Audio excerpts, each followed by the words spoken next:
नमस्कार दोस्तों, मैं हूं आद्या और स्वागत है आप सभी का सिविल्स डेली के यूट्यूब चैनल पर।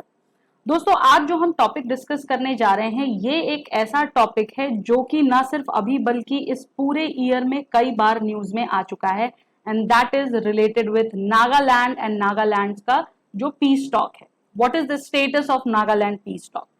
क्यों ये टॉपिक अभी फिलहाल न्यूज में आया है या क्यों इसे हम आज डिस्कस कर रहे हैं, वो इसलिए क्योंकि जो हमारी मिनिस्ट्री है, मिनिस्ट्री ऑफ होम अफेयर्स जिसे हम कहते हैं, उन्होंने एक एनुअल रिपोर्ट जारी की है और वो एनुअल रिपोर्ट जो है वो रिलेटेड है इंसर्जेंसी रिलेटेड जो भी इंसिडेंट्स हुए हैं नागालैंड में पिछले कुछ समय में उनसे। ठीक है, और इतना ही नहीं, एक बहुत ही खास चीज इस रिपोर्ट के द्वारा जो हमारे सामने आई है वो ये आई है कि इस रिपोर्ट का ऐसा कहना है कि आइजैक मुइवा में जो है जितने भी जो factions of national socialist council of Nagaland है, जो कि NSCN-IM के नाम से जाना जाता है, ये जो है बेसिकली इन्वॉल्व पाया गया है लगभग 44% ऑफ द टोटल इंसर्जेंसी या total insurgency related incidents that has taken place in 2020, यानी 2020 में, ईयर 2020 में जितने भी इंसर्जेंट एक्टिविटीज हुई हैं,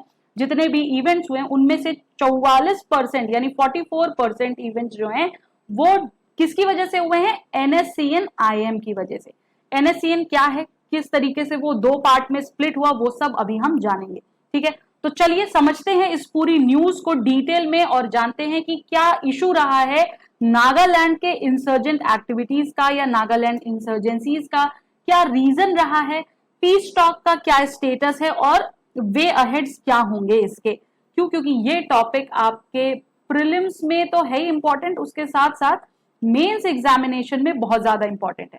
जब हम किसी पर्टिकुलर स्टेट की बात करते हैं ना, तो वहां से निकल कर आ जाता है हमारा प्रीलिम्स का टॉपिक। अब जैसे यहाँ पर नागालैंड की बात हो रही है, ठीक है, तो नागालैंड में भी पर्टिकुलरली नागा ट्राइब की बात हो रही है और नागा ट्राइब सिर्फ और सिर्फ नागालैंड में नहीं है बल्कि और भी जगहों पर पाई जाती है। तो अगेन फोकस में आ जाता है यहाँ पर हमारा पूरा का पूरा नागा ट्राइब। ठीक है, तो नागा ट्राइब का क्या कल्चर है, क्या उनका जो भी सिस्टम है, वो सारी चीजें इंपॉर्टेंट हो जाती हैं। देन अगर हम प्लेस देखेंगे तो प्लेस के हिसाब से मैप के नजरिए से ये प्लेस जगह इंपॉर्टेंट हो जाती है। यहाँ पर जो भी हमारी फिजियोग्राफिक है, जो भी जोग्राफिक कंडीशंस हैं बेसिकली, वो सारी भी हाईलाइट हो जाती है एंड इसके साथ साथ एनवायरमेंट भी यहाँ का इंपॉर्टेंट हो जाता है। ठीक है, तो चलिए क्या क्या चीजें इंपॉर्टेंट है ये मैंने आपको बता दी, किस तरीके से करना है ये भी मैंने आपको बता दिया। अब हम इस पर्टिकुलर टॉपिक को समझते हैं। द हिंदू के एक्सप्लेनर में ये टॉपिक, ये पूरी की पूरी न्यूज आई है नागा पीस टॉक से रिलेटेड और यहाँ पर यही एक्सप्लेन किया गया है कि भाई डिमांड क्या है वेरियस नागा फैक्शंस का और NSCN-IM या NSCN-K कौन है।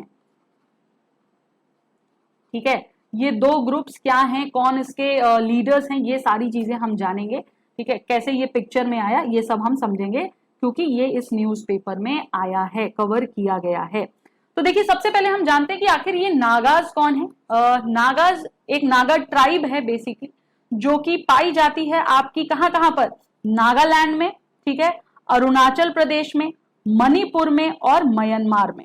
ठीक है, तो इन जगहों पर ये ट्राइब आपकी पाई जाती है। ओके, और कहीं ना कहीं म्यांमार और इंडिया का जो इशू है नागा ट्राइब को लेकर के, ये भी यहाँ पर हाईलाइट होता है। ठीक है, जो बोलते हैं ना कि भाई माइग्रेशन का जो इशू आया है यहाँ पर, वो कहीं ना कहीं हाईलाइट होता है।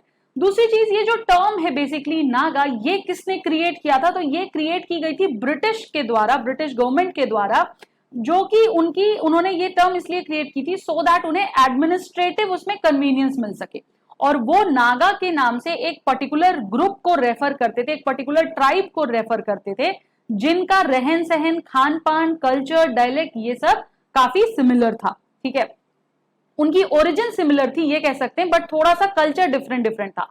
क्योंकि देखो, आपको पता है अब जैसे नागालैंड में कुछ कल्चर होगा, अरुणाचल प्रदेश के नागास का कुछ और कल्चर होगा, तो इनकी ओरिजिन सेम है बट थोड़ा थोड़ा डिफरेंस जो है आपको चाहे मणिपुर में देखिए, चाहे नागालैंड में देखिए, चाहे अरुणाचल प्रदेश में देखिए या फिर म्यांमार को कंसीडर करें तो यहाँ पर डिफरेंट तरीके से हमें मिलेगा।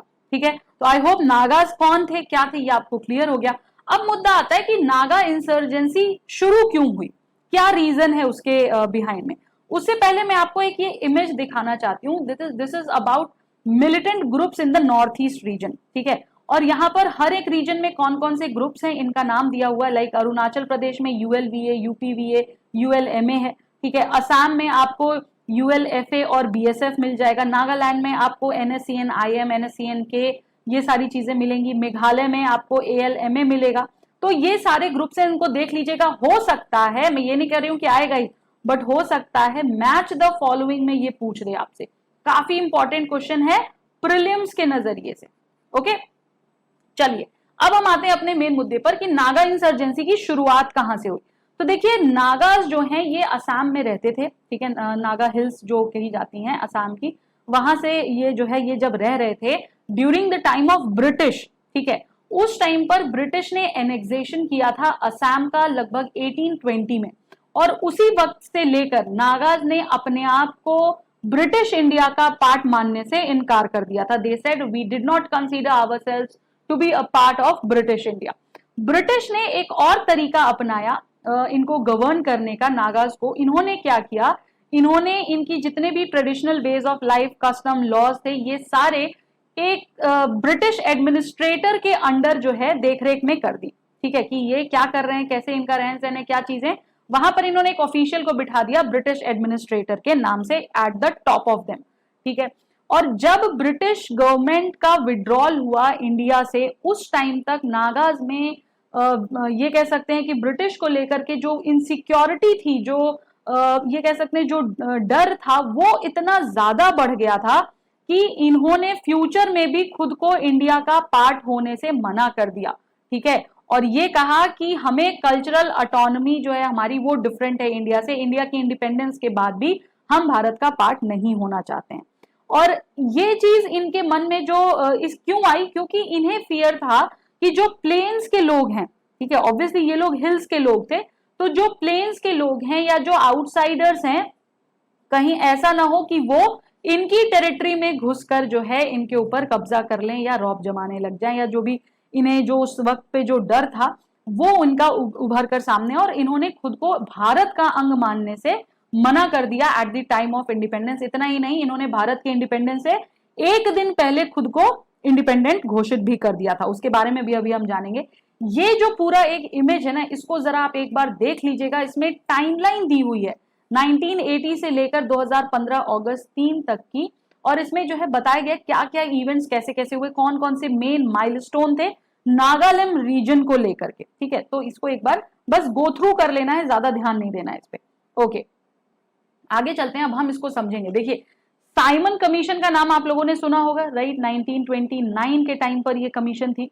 अब जो रिप्रेजेंटेटिव थे नागा ट्राइब के, उन्होंने डिमांड किया था इस वक्त पर कि भाई नागास को इंडिपेंडेंट छोड़ दिया जाए, they should be left free after independence, और उन्हें इंडियन यूनियन का पार्ट नहीं होना। आई होप आपको अगर ये जानकारी नहीं भी है तो अब शायद मालूम हो जाएगी, ठीक है। ये डू यू नो क्वेश्चन वाला एरिया है, ठीक है।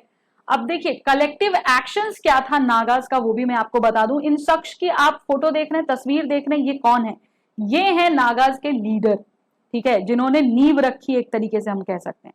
तो हुआ ये कि जो अभी हमने बात की थी, जिन भी फैक्टर्स की which gave rise to fear, which gave rise to suspicion in the minds of Naga tribe people, ठीक है, ये सारी चीजें कहीं ना कहीं एक तरीके से बढ़ावा दे रही थी for the formation of Naga hills district tribal council. और ये कब फाउंड हुआ? ये हुआ 1945 में। आगे चलकर इस डिस्ट्रिक्ट ट्राइबल काउंसिल को नाम दिया गया नागा नेशनल काउंसिल यानी NNC के नाम से इन 1946। अनसर्टेनिटीज थी उस टाइम पर, राइट। तो पोस्ट इंडिपेंडेंस जो है कि अगर हम बात करें बेसिकली कि भाई भारत आजाद के बाद का क्या सिनेरियो होगा, तो उन चीजों को लेकर इनके मन में बहुत सारे डर थे, बहुत सारे डाउट्स थे नागाज के फ्यूचर्स को लेकर के, ठीक है, कि भाई भविष्य में क्या होना है हमारे साथ। तो उस वक्त पर एक सेक्शन ऑफ NNC यानी कि नागा नेशनल काउंसिल जो है वो लेड कर रहे थे under the leadership of AZ फिजो। ये व्यक्ति हैं, ठीक है, इनकी तस्वीर याद से देख लीजिए, आपको नाम याद रह जाएगा। इन्होंने क्या किया, इन्होंने ये आगे बढ़कर आए और इन्होंने नागालैंड मतलब बेसिकली जो इनकी नागा नेशनल काउंसिल थी उसे इंडिपेंडेंस घोषित कर दिया 14 अगस्त 1947 को, हमारे इंडिपेंडेंस डे से एक दिन ठीक पहले। और जितनी भी अंडरग्राउंड इंसर्जेंसीज थी वो शुरू हो गई इस एरिया में फ्रॉम 1950s ओनली, जब मिस्टर फीजो ने फाउंड किया नागा फेडरल गवर्नमेंट NFG और उसकी आर्म्ड विंग जिसका नाम था नागा फेडरल आर्मी यानी कि NFA। ये सारे जो वर्ड्स हैं इसको बहुत ध्यान से देखिएगा और इसको प्लीज नोट डाउन भी कर लीजिएगा। आउटकम क्या हुआ उन इंसर्जेंसीज का जो 1950 से शुरू हो गई थी, ठीक है। तो देखिए जो सेंट्रल गवर्नमेंट थी सबसे पहले वो क्या करी, उन्होंने आफ्सपा भेजा, ठीक है, वहां पर आफ्सपा लगा दी उन्होंने, पहले तो उन्होंने आर्म फोर्सेस भेजी वहां पर और उसके बाद जब वो भी नहीं हुआ तो वहां पर लगा दी गई आफ्सपा। आफ्सपा के बारे में आप सभी को पता होगा, हमने कई बार डिटेल में डिस्कस किया है, जो कि अभी भी आज की भी डेट में बहुत सारे पार्ट्स में नागालैंड में आफ्सपा स्टैब्लिश्ड है। अब जो नागास थे जिन्हें लेड कर रहे थे मिस्टर फीजो, उन्होंने डिमांड किया एक independent state that should be outside of India और इस डिमांड के तहत इन्होंने बॉयकॉट किया 1952 और 1957 में होने वाले जनरल इलेक्शंस को, जिसकी वजह से इनकी आर्म फोर्सेस के साथ क्लैशेस भी बढ़ गए। दूसरे जो ग्रुप्स थे नॉर्थ ईस्ट में उन्होंने कहीं ना कहीं एक्सेप्ट कर लिया था ऑटोनॉमी को और वो कॉन्स्टिट्यूशन के अंडर आ गए थे, लेकिन जो नागास थे ये लगातार अपने जो इनका जो पॉइंट था उस पर ये डटे हुए थे और ये रिजेक्ट कर रहे थे हर प्रकार से इंडियन कॉन्स्टिट्यूशन को, जनरल इलेक्शंस को, और अपने आप को ये भारत का अंग नहीं मान रहे थे। इनकी जो नेगोशिएशंस हुई आगे जाकर के गवर्नमेंट के साथ, तो उस वक्त में क्या हुआ, जो कुछ लीडर्स थे एनएनसी के उन्होंने अपना एक ग्रुप बनाया और उन्होंने ये डिस्कशन रखा गवर्नमेंट के साथ, जिसके चलते आगे जाकर 1963 में, याद रखिएगा कब फॉर्म हुआ था नागालैंड, 1963 में नागालैंड स्टेट फाउंड हुआ, ठीक है। और ये कह सकते हैं कि इस ये जो स्टेप था, ये जो मूव था, इन्होंने ऑब्वियसली ये मूव जो है बहुत सारे मेंबर्स को सेटिस्फाई नहीं भी किया, ठीक है। और आगे आने वाले टाइम में जो इयर्स ऑफ नेगोशिएशंस चलते रहे हमेशा से, क्योंकि कहीं ना कहीं एक सिमिलर पेज पर लोग नहीं आ पाए थे और गवर्नमेंट के साथ तमाम ये कह सकते हैं कि नेगोशिएशंस हुए, जिसके चलते आगे जाकर साइन हुआ एक अकॉर्ड, एक अग्रीमेंट जिसका नाम है शिलोंग अकॉर्ड ऑफ 1975, जिसके अंडर उन्होंने ये प्रॉमिस किया कि भाई वो अपने आर्म सरेंडर करेंगे और इंडियन कॉन्स्टिट्यूशन को एक्सेप्ट करेंगे, ठीक है। आई होप यहां तक आपको क्लियर होगा सारी चीजें। चलिए आगे चलते हैं। अब यहां पर आता है हमारा जो ऑर्गेनाइजेशन है NSCN, ठीक है। ये कब आया पिक्चर में, तो देखिए जैसे ही शिलोंग अग्रीमेंट या शिलोंग अकॉर्ड साइन हुआ था, यहां पर बहुत सारे लीडर्स ऐसे भी थे जो कि अग्री नहीं कर रहे थे, ठीक है। और क्या नहीं अग्री कर रहे थे, और ये लीडर्स कौन से थे, ये लीडर्स थे जो कि ऑपरेट कर रहे थे म्यांमार से। तो इन लीडर्स ने शिलोंग अकॉर्ड को अग्री नहीं किया था, ठीक है। अच्छा, उसके बाद इनके द्वारा इनका क्या कहना था, अकॉर्डिंग टू देम ये जो अग्रीमेंट था ये किसी भी प्रकार से नागा की सॉवरेनिटी का जो पूरा इशू था, जो मुद्दा था, उसको कहीं भी एड्रेस नहीं करने वाला है। इनफैक्ट इनका ये मानना था कि ये जो अकॉर्ड साइन हुआ ये कहीं ना कहीं फोर्सफुली हमें इंडियन कॉन्स्टिट्यूशन को एक्सेप्ट करने की चेष्टा है, ठीक है। 3 एनएनसी रिबेल लीडर्स जो है उन्होंने फॉर्मेशन किया national socialist council of Nagaland NSCN जिसका नाम है, और ये जो है ये कंटिन्यू रहा एक तरीके का armed movement for Naga independence, ठीक है। तो क्यों आया NSCN, because they were not agreeing, few of the leaders were not agreed with Shillong accord and therefore उनका ये मानना था कि भाई ये शिलोंग अकॉर्ड हमें फोर्सफुली जो है इंडियन कॉन्स्टिट्यूशन एक्सेप्ट करने के लिए है, ये किसी भी प्रकार से हमारी सॉवरेनिटी की रक्षा करने के लिए नहीं है, and therefore we want our independence. आगे चलकर NSCN में भी स्प्लिट हो गया, 2 टुकड़े में NSCN बट गया, ठीक है। कौन कौन से वो 2 टुकड़े हुए, एक था हमारा NSCN IM और दूसरा था NSCN K, ठीक है। 1988 में जब कई सारी फाइटिंग्स हो गई और आपसी लड़ाइयां होने लग गई, आपसी क्लैशेस होने लग गए, उसके बाद NSCN को स्प्लिट किया गया। एक जो विंग था हमारा NSCN IM वाला वो लेड किया मिस्टर मुइबा और स्वू ने, और दूसरा जो था NSCN K वाला उसको लेड किया मिस्टर खैपलैंग ने, ठीक है। NSCN-IM जो है वो लगातार डिमांड करता रहा फॉर ग्रेटर नागालैंड और नागालैंड। ये आपने पहले भी सुना होगा, अभी मैं बताऊंगी ये कहां पर हमने डिस्कस किया था, और मैं आपको उसका वो पेज भी दिखा दूंगी, क्योंकि ये लेक्चर ऑलरेडी मैंने जो है आपके करंट अफेयर्स में लिया हुआ है, ठीक है, नागा इंसर्जेंसी से रिलेटेड।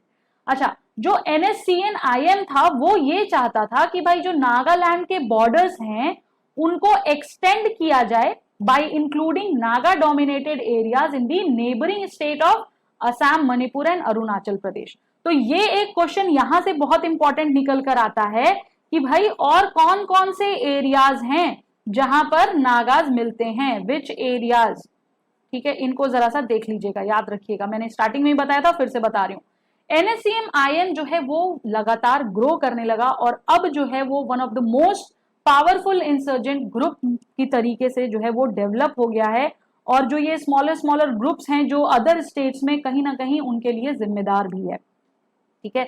अच्छा देखिए, ये पिक्चर है 1980 की, before the split of NSCN, ठीक है। उसके बाद मुइवा और सू जो थे NSCN-IM के ये हैं, और मिस्टर खापलैंग ये हैं। हाल ही में शायद कुछ टाइम पहले इनकी शायद मिस्टर खापलैंग की डेथ भी हो गई है। ओके, चलिए आगे चलते हैं।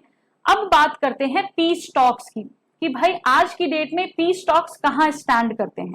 तो देखिए 1997 में गवर्नमेंट ऑफ इंडिया ने क्या किया था, NSCN-IM को जो है इनसे एक अग्रीमेंट साइन किया था जो कि सीज फायर अग्रीमेंट था, ठीक है।